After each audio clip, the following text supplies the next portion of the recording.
उपकर्ण्य भवन्मुखच्युतं मधुनिष्यन्ति वचो मृगीदृशः प्रणयादयि वीक्ष्य वीक्ष्यते वदनाब्जं शनकैर्गृहं गताः. उपकर्ण्य भवन्मुखच्युतम् is a compound word. Bha and khar mahapranah. Madhunishyandi is a compound word. Dha mahapranah. Vachaha becomes vacho. Mrigidrishaha is a compound word. Upakarnya bhavanmukhachyutam madhunishyandi vacho mrigidrishaha. Pranayat, the tu changes to the because of sandhi. Ayi. Pranayadayi. Vikshya.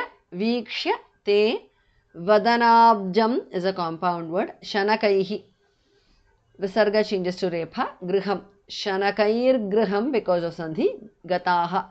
Griham gataha. Anuswara changes to nga there. Pranayadayi.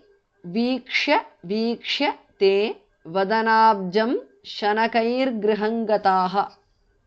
उपकर्ण्य भवन्मुखच्युतं मधुनिष्यन्ति वचो मृगीदृशः प्रणयादयि वीक्ष्य वीक्ष्यते वदनाब्जं शनकैर्गृहं गताः. इति नन्वनुगृह्य वल्लवीर्विपिनान्तेषु पुरेव सञ्चरन् करुणाशिशिरो हरे हर त्वरया मे सकलामयावलिम्. इति ननु अनुगृह्य नन्वनुगृह्य because of sandhi vallavihi visarga changes to repha vipinanteshu is a compound word. Vallavir vipinanteshu because of sandhi pura iva becomes pureva sancharan. Iti nanvanugruhya vallavir vipinanteshu pureva sancharan.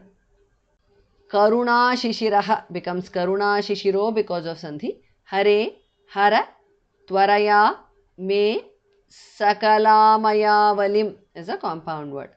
Karuna shishiro hare hara twaraya me sakalamaya.